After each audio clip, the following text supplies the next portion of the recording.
So I was totally a little bit heartbroken when my homemade vanilla extract shattered all over the floor last week. Here's a picture.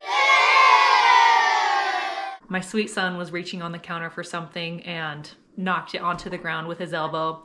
It was an accident. I didn't get mad, but in my heart, I was like, oh no. Because homemade vanilla extract is like the best thing ever, and I am now converted. And it's gonna be a pain to start a new one. So I had an idea. Do we remember when I freeze-dried vanilla beans and turned them into vanilla powder?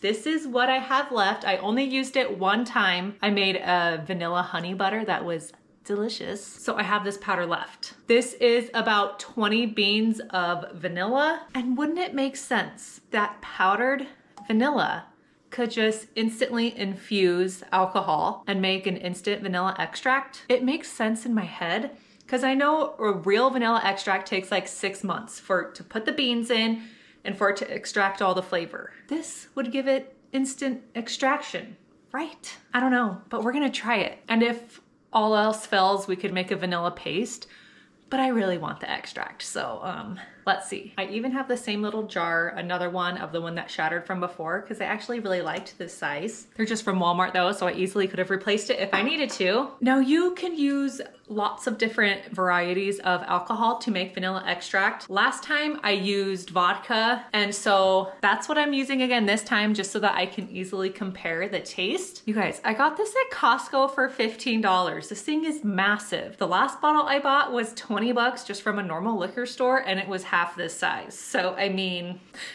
thank you Costco. And I feel like Kirkland always has good quality stuff, so I think it's gonna be good enough.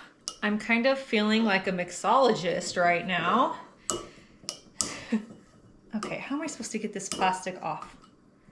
I'm gonna need a knife. Never mind, I found the opening tab. I'm gonna attempt to fill this up just like almost to the top without spilling.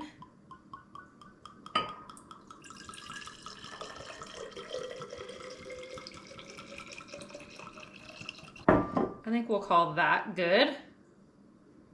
So according to what I have found online is that about 6 to 8 vanilla beans you would use for 8 ounces of alcohol.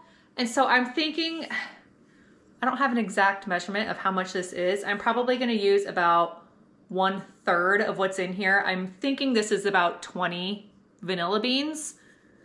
So I'm gonna try to just pull out 1/3 of this and put it in here, and then we're gonna see our science experiment. If this turns instantly into what looks like a vanilla extract, that would be so cool.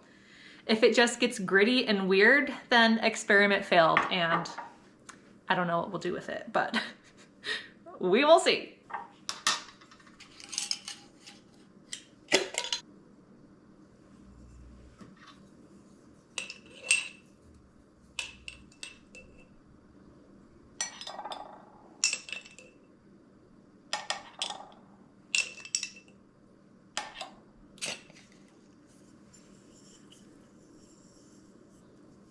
So I'm just gonna pop the lid on and we're gonna start shaking it up.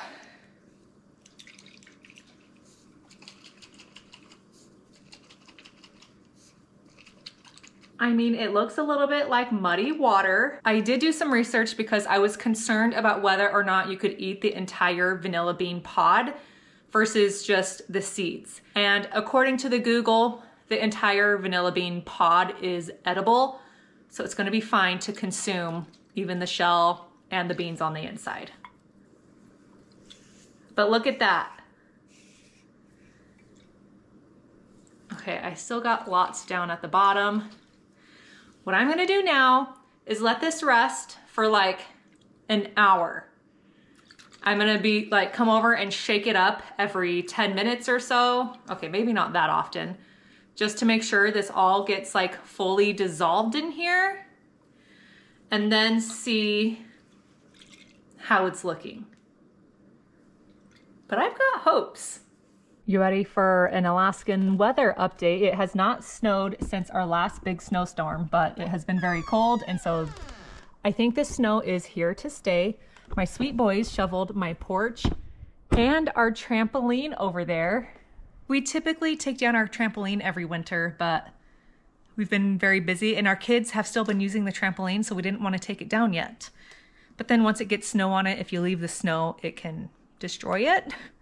So my kiddo got on there and shoveled all the snow off and they're thrilled. So now they can still jump in the snow, I guess. So here's what's happening. You can kind of see, well, I don't know if you can see it that well.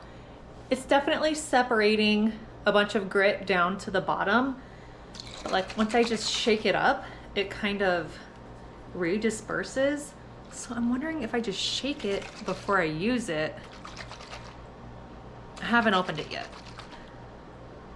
I don't really know how to taste test vanilla extract, but just eating vanilla extract is not pleasant. It's about the flavor incorporating into your recipe. But I mean, I'm gonna have to see how it smells. I'll taste a little bit of it.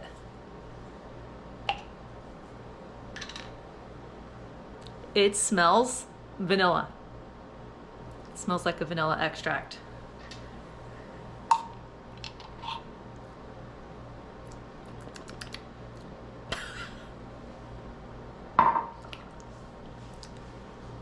Okay, I don't know how to take that because I can't say that I've ever just tasted vanilla extract on its own. I mean, you definitely get the alcohol flavor.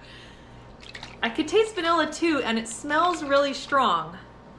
Maybe after it sits for like a week, it'll be good. I don't know. You're all probably gonna tell me I'm crazy. But it was a fun experiment. I think I'm gonna let it sit for a couple of days and taste it again. I'll have to keep you updated in my next video to see what happens with this. I mean, I think it's fine. Okay, you know what I could do? I have vanilla extract. I want to see how this one compares. They smell the same.